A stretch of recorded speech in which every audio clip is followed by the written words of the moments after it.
sur ce thème de la réalité de l'accès aux soins palliatifs et de l'accompagnement, quelles avancées.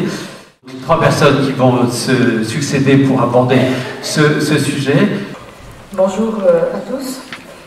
L'objectif de la démarche palliative, c'est d'asseoir et développer les soins palliatifs par la mise en place d'une dynamique participative des équipes de soins. Je pense qu'il y a des avancées qui sont très notables, avec donc 104 unités de soins palliatifs actuellement en France, des unités maintenant dans tous les CHU.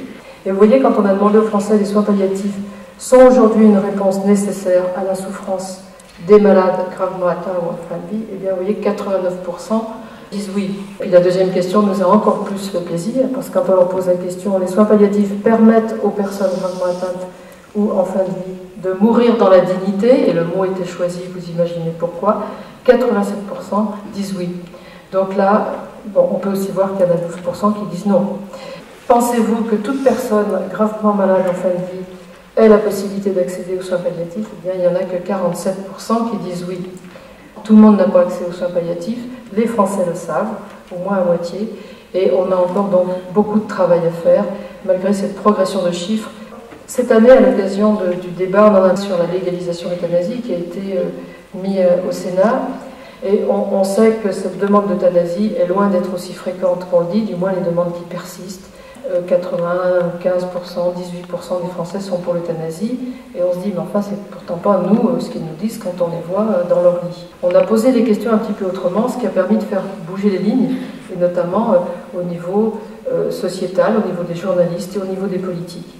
Si on interroge les Français sans leur avoir donné la définition comme on l'avait fait en 2009 avant de les interroger, diriez-vous que vous êtes suffisamment informés sur ce que sont les soins palliatifs? Eh bien, vous voyez qu'il y en a 47% qui disent oui, je suis suffisamment informé. Autrement dit, il y a plus d'un Français sur 2 qui n'est pas informé sur ce que sont les soins palliatifs. On leur a demandé, selon vous, les soins palliatifs, c'est... Et puis on a décliné un certain nombre d'items. Vous voyez, 51%, donc une personne sur 2, ont cette image des soins palliatifs, l'accompagnement, le soulagement de la douleur. Donc bravo les associations.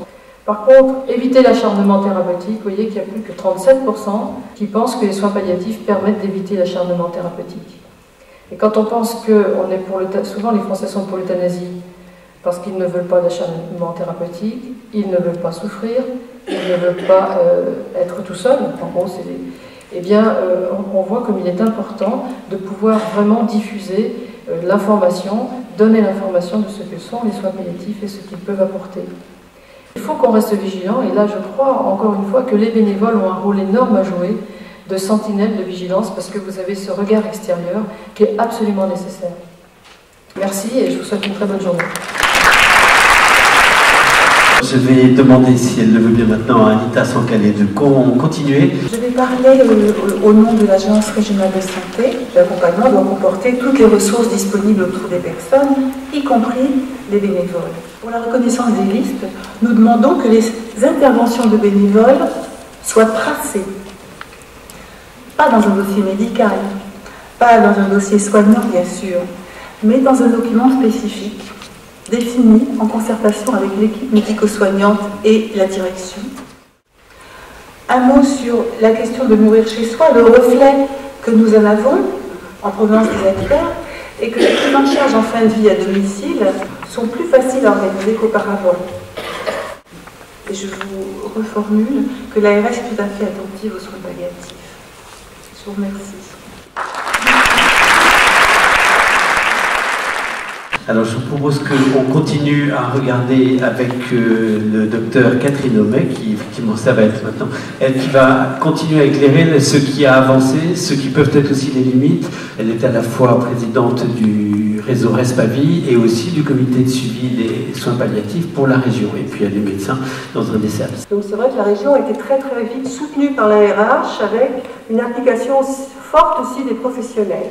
On a vraiment un très fort recul dans la région Pays de Loire de concertation des professionnels, de tout le département pour essayer aussi de se corréler au niveau des formations, de ce qu'on fait, d'échanger, et toujours avec le soutien de la RH. Les réseaux travaillent avec l'HAD, souvent l'HAD est adhérente au réseau, hein, comme sur tous les départements, donc il est un partenaire aussi. Et donc on travaille ensemble quand les patients peuvent rester à domicile et une prise en charge de soins palliatifs avec les professionnels du domicile.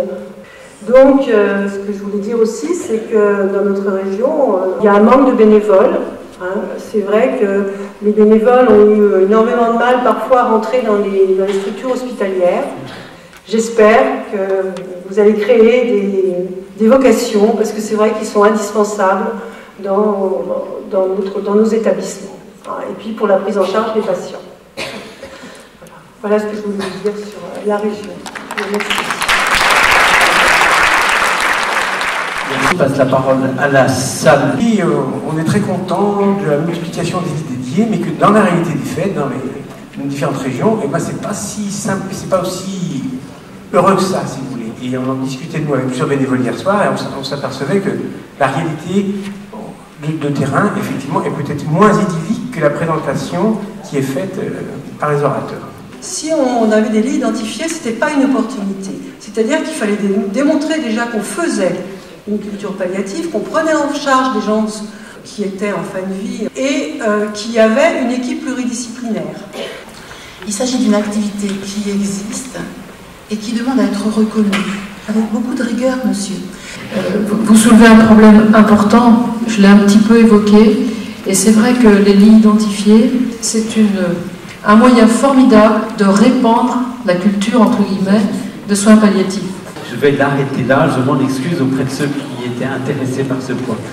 Nous reprenons dans des ateliers qui sont dans un quart d'heure. Chacune de ces plénières sera ensuite déclinée en 3 ateliers. Les temps de ces présentations seront limités pour laisser une large place au débat avec la salle.